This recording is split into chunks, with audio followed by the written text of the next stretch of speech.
Gini loh bro, kita tahu Jepang itu juara dunia soal umur panjang, rata-rata sampai 84 tahun. Hebat sih, makan sehat, dokter jago, orang tua kita pun fisik masih pada kuat. Tapi jujur ya, gue kepikiran satu hal yang jarang dibahas, buat apa sih hidup lama-lama kalau kosong? Gue ada kenalan di Osaka, umur 78, sehat sih, tapi tiap hari cuman bengong nonton TV sendirian.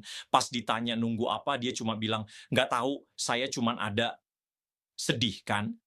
Kita punya istilah kodokushi, mati dalam kesepian. Apa gunanya nyampe umur 90 kalau 20 tahun terakhir isinya hambar? Hidup itu harusnya soal makna, bukan cuma soal durasi. Yuk, kita obrolin apa sih yang bikin hidup ini beneran layak dijalanin. Coba lu lihat sekeliling kita di Jepang modern. Minimarket ada di mana-mana. Amazon kirim barang hari itu juga. Semuanya serba otomatis. Keren sih, sumpah. Tapi yang aneh, angka hikikomori, orang yang menarik diri dari masyarakat, malah rekor. Survei nunjukin makin banyak orang nggak punya teman dekat sama sekali. Nol. Jadi pertanyaannya, kita udah optimasi buat efisiensi, tapi apa kita kehilangan hal yang esensial? Manusia itu dirancang buat berhubungan. Studi tentang Blue Zones, termasuk Okinawa kita sendiri, menunjukkan ikatan sosial yang kuat itu lebih bisa memprediksi umur panjang dibanding olahraga atau diet. Lebih baik daripada diet, bro. Lu tahu kan Moai, itu tradisi Okinawa, lingkaran pertemanan seumur hidup yang rutin kumpul, saling support, berbagi hidup bareng. Coba bandingin sama di Tokyo, orang bisa berpekan-pekan tanpa obrolan yang dalam, cuma basa-basi doang.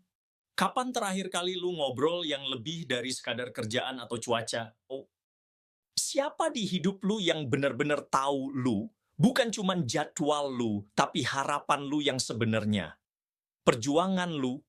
Gimana kalau kualitas hubungan kita yang nentuin kualitas tahun-tahun hidup kita? Sepanjang sejarah, di semua budaya, manusia udah ngerti. Kita nggak diciptakan buat jalan sendirian. Koneksi itu bukan pilihan. Itu kayak oksigen buat jiwa. Budaya kerja Jepang itu legendaris, ya kan? Dedikasi, presisi, semangat shokunin, keahlian, itu. Tapi apa yang terjadi saat pensiun? Banyak pria Jepang, terutama, mereka kehilangan identitas pas berhenti kerja. Itu jadi krisis. Kalau gue nggak lagi menghasilkan, nggak berkontribusi, nggak berprestasi, gue ini siapa? Semua orang tahu ikigai, ide tentang alasan lu ada. Tapi banyak banget orang yang nggak bisa jawab, apa ikigai gue? Dan ini nih paradoksnya, ikigai itu nggak cuma soal kerja, itu soal apa yang bikin lu hidup. Tapi orang habiskan waktu puluhan tahun di pekerjaan yang enggak mereka suka, nunggu pensiun buat akhirnya hidup, terus pas nyampe sana, mereka sadar udah lupa caranya. Ya, gue pernah dengar, ada seorang salaryman pensiunan yang nemu hobi bikin keramik di usia 65. Bukan buat dijual, bukan buat jadi yang terbaik, cuma karena membentuk tanah liat pakai tangannya itu bawa kesenangan yang nggak dia duga. Untuk pertama kalinya dalam puluhan tahun, dia punya sesuatu buat dinanti-nanti yang bukan cuma kewajiban. Lu pernah nonton film kayak March Comes in Like a Lion atau Still Walking? Itu loh, film tentang keluarga, penyesalan, dan nemuin makna di momen-momen biasa. Jadi, ini pertanyaan gua. Apa yang bikin lu lupa waktu dalam artian yang baik? Kalau besok lu bisa melakukan apa aja tanpa harus mikirin duit atau jadi yang paling jago, apa itu? Mungkin tujuan lu itu bukan sesuatu yang harus lu cari. Mungkin itu sesuatu yang harus lu ingat lagi. Hidup yang layak dijalani itu nggak diukur dari prestasi di resume. Itu diukur dari momen-momen lu merasa benar-benar hidup, benar-benar jadi diri lu. Budaya Jepang kan menjunjung tinggi harmoni, ya. Wah, menghindari konflik, itu indah. Tapi itu juga berarti dendam bisa mengendap di bawah permukaan selama puluhan tahun. Keretakan keluarga yang nggak pernah sembuh. Kekecewaan tak terucapkan yang mengkristal jadi kepahitan. Dan ini loh harganya, penelitian menunjukkan memendam amarah itu benar-benar memengaruhi kesehatan fisik lo. Kortisol lebih tinggi, tidur makin jelek, risiko penyakit jantung naik. Gimana kalau memanggul amarah selama 20 tahun malah lebih banyak mencuri dari kita daripada kesalahan awal itu sendiri? Gue kenal seorang ibu usia 60-an nggak ngomong sama adiknya 15 tahun gara-gara sengketa warisan keluarga. Mereka berdua datang ke pemakaman ibu mereka, tapi nggak saling tukar sapa. Belakangan dia bilang ke orang, saya menang perdebatan itu, tapi saya kehilangan 15 tahun punya adik. Apa yang selama ini saya lindungi? Ada pepatah Jepang, Okoru hodo son o suru, semakin marah, semakin rugi. Atau shikata nggak naik, itu nggak bisa dihindari. Bukan sebagai sikap pasrah, tapi sebagai penerimaan yang membebaskan lu buat maju. Ada nggak orang yang belum lu maafkan? Mungkin bahkan diri lu sendiri? Gimana rasanya kalau beban itu lu letakkan? Bukan karena mereka pantas dimaafkan, tapi karena lu pantas mendapatkan kebebasan. Mengampuni itu bukan berarti membenarkan kesalahan. Itu berarti menolak, membiarkan kesalahan itu mendefinisikan sisa cerita hidup lu. Itu memilih masa depan di atas masa lalu. Gini loh bro, kita lihat Jepang sekarang, gempa, tsunami, ekonomi nggak jelas, penduduknya juga makin dikit. Jujur aja, kita semua juga bakal tua, sakit, terus kehilangan orang yang kita sayang. Itu nggak bisa lari, kan? Nah, pertanyaannya, kalau semua yang kita bangun bisa hancur sekejap, pegangan lu apa? Beda ya optimisme sama harapan. Optimisme itu cuma bilang semuanya bakal aman. Tapi harapan itu tetap ada pas situasi lagi hancur-hancurnya. Ingat tsunami Tohoku 2011.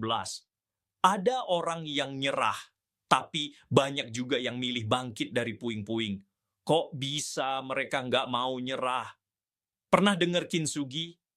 Itu loh, seni benerin keramik pecah pakai emas. Retakannya malah bikin makin indah. Mungkin hidup kita juga gitu. Masalah dan kehilangan kita justru bisa jadi sesuatu yang berharga kalau kita tahu cara nanganinnya.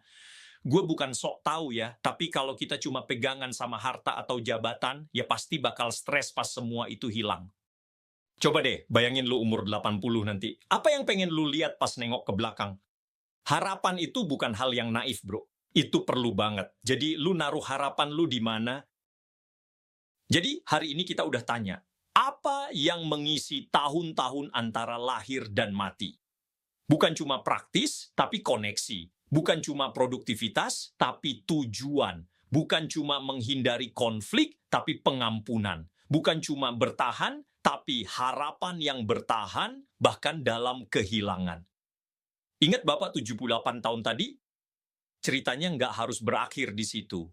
Masih ada waktu. Itu bukan cuma buat ada, tapi buat benar-benar hidup. Mungkin lu mikir, kedengarannya enak, tapi apa ini nyata? Apa hidup benar-benar bisa semakna itu? Gue ngerti keraguan itu. Gue juga pernah ngerasain. Tapi gimana kalau kerinduan itu sendiri? Keinginan buat terkoneksi, buat punya tujuan, buat punya makna. Gimana kalau itu menunjuk ke sesuatu yang benar? Jepang udah ngajarin dunia gimana cara hidup lama. Mungkin pertanyaan berikutnya adalah gimana cara kita hidup bermanfaat? Gini deh, ide gue. Minggu ini, hubungi satu orang yang udah lama nggak lu ajak ngobrol. Nggak usah buat beresin semuanya, cukup buat bilang halo. Habiskan 10 menit, ngelakuin sesuatu murni karena itu bikin lu senang, bukan karena itu berguna. Dan coba sebutkan satu hal yang perlu lu maafkan. Orang lain, situasi, atau diri lu sendiri, dan bayangin gimana rasanya jadi bebas. Paradoks umur panjang ini bukan masalah medis, ini masalah manusia. Kita udah tahu cara nambah tahun ke dalam hidup. Pertanyaannya, gimana kita nambah hidup ke dalam tahun-tahun itu? Dengar ya, semua hal yang kita bahas, koneksi, tujuan, pengampunan, harapan, itu bukan cuman ide bagus. Itu menunjuk ke sesuatu yang lebih dalam. Sepanjang sejarah, orang-orang nemuin hal-hal ini paling utuh dalam hubungan dengan pencipta mereka, dengan Tuhan.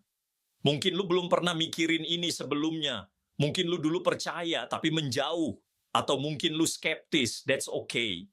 Tapi gimana kalau kerinduan akan makna, akan cinta tanpa syarat, akan harapan yang abadi? Gimana kalau kerinduan itu diletakkan di dalam diri kita oleh seseorang yang pengen mengisinya? Ini bukan soal agama atau aturan, ini soal hubungan, soal melangkah masuk ke dalam hidup yang sebenarnya lu diciptakan untuk itu. Hidup di mana lu benar-benar dikenal dan benar-benar dicintai, di mana kehancuran lu bisa diubah kayak kintsugi jadi sesuatu yang indah, di mana harapan itu bukan cuman angan-angan tapi berakar pada seseorang yang berjalan melalui kematian dan keluar di sisi yang lain, yang gua nggak minta lu harus langsung tahu segalanya, cuma minta lu jujur. Kalau lu penasaran, kalau ada bahkan bagian kecil dari diri lu yang bertanya-tanya apakah ada yang lebih, mulai dari situ, lu bisa berdoa sederhana, sesuatu yang nyata. Tuhan, kalau Engkau masih berbicara, aku siap mendengarkan. Bagi sebagian orang, Tuhan itu seperti sahabat yang bijak dan penuh perhatian yang selalu menemani perjalanan hidup mereka. Mungkin kamu juga ingin mengenalnya. Aku yakin pertemuan itu akan menjadi pengalaman yang sangat indah. Mari kita berdoa bersama. Tuhan Yesus, saya mengakui dosa-dosa saya dan mencari pengampunan-Mu. Saya berpaling dari dosa-dosa saya dan mengundang Engkau masuk ke dalam hati dan hidup saya. Saya ingin percaya dan mengikut Engkau sebagai Tuhan dan Juru Selamat saya. Tolonglah saya untuk memahami kasih dan anugerah-Mu. Saya membutuhkan bimbingan untuk benar-benar mengubah hati saya dan memperbaharui pikiran saya. Bimbinglah saya untuk menyelaraskan tindakan saya dengan kehendak dan tujuan-Mu dalam hidup saya. Dalam nama Yesus. Amin.